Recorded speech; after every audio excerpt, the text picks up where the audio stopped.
Hey everybody, this is Ted Check, Recovery Reporter. Well, let's take a look at this headline here from FoxBusiness.com. Washington Post begins layoffs, cutting 4% of workforce. Wow, another round of layoffs for the Washington Post. Man, it's not looking good here. Let me just mute this because yeah, there we go. We muted that because that's going to get in the way. So Washington Post began laying off a chunk of its workforce on Tuesday, cutting figures on the business side of the company. So it's not the newsroom, it's the business side of things.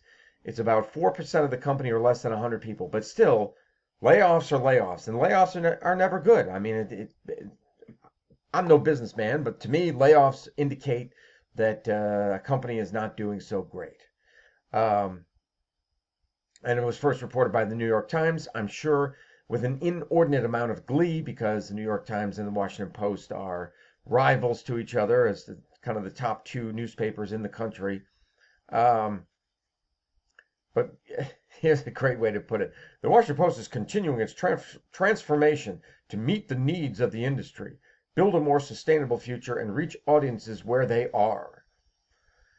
Uh, Changes across our business, such a corporate response. Changes across our business functions are all in service of our greater goal to best position the Post for the future. I.e., sorry to let you go, but we have to because we're hemorrhaging money. Um, yeah, so sorry, I was getting distracted by Washington Post editors killed piece from its gender columnist, plan to scrap role entirely. Very, very interesting. A gender columnist. Who knew? So the layoffs come 1 year. I remember this. Back in late 2023, the Post implemented mass buyouts. It was reported that 240 staffers took exit packages, preventing a round of layoffs at the time. Yeah, so what they said was, "Hey, look, we're going to buy you out. Okay? I guess they singled out some people. They didn't offer it to everybody. Probably they're older employees who had been around for a long time and had they were getting paid more money. So they said we're gonna offer you a buyout. If you don't take the buyout, we're gonna have to lay you off, and if we lay you off, you're gonna get less of a severance package." Yeah, I remember that distinctly. And that actually wasn't the first one of 2023. It was earlier in the year that they laid off about 50 people. It was reported that last fall that the Post was on pace to lose $77 million in 2024. And even for a guy, like Jeff Bezos, one of the richest people in the world, multi-billionaire, he owns Amazon, he owns the Washington Post. Even for him, that's never good. You never want to hear about losses like that, I would imagine. They shed a jarring 250,000 subscribers as part of the liberal outrage over the paper's move not to endorse Kamala Harris. Right. And I thought that was a step in the right direction because that's true journalism. True journalism is not taking sides. There's no more clear-cut way to show people where you're leaning politically than to endorse a candidate. It's just not in the business of journalism to be doing such a thing. It's ridiculous. And that was Jeff Bezos' idea. That came from on high. He told them, you will not endorse anybody. You're not going to endorse Trump. You're not going to endorse Kamala. We're not in the business of endorsing people.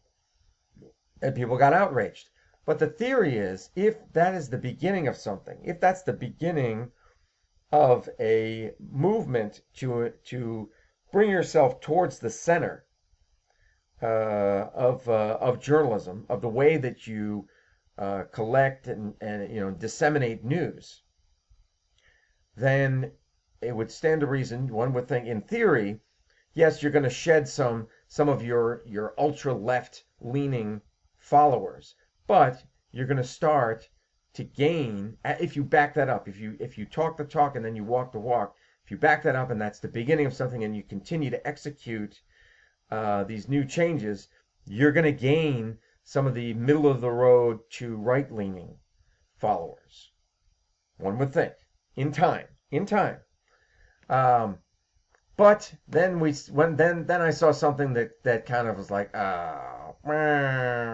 yeah, Washington Post seeks advice on Trump coverage from Katie Couric, Don Lemon, and someone named Lion Brian.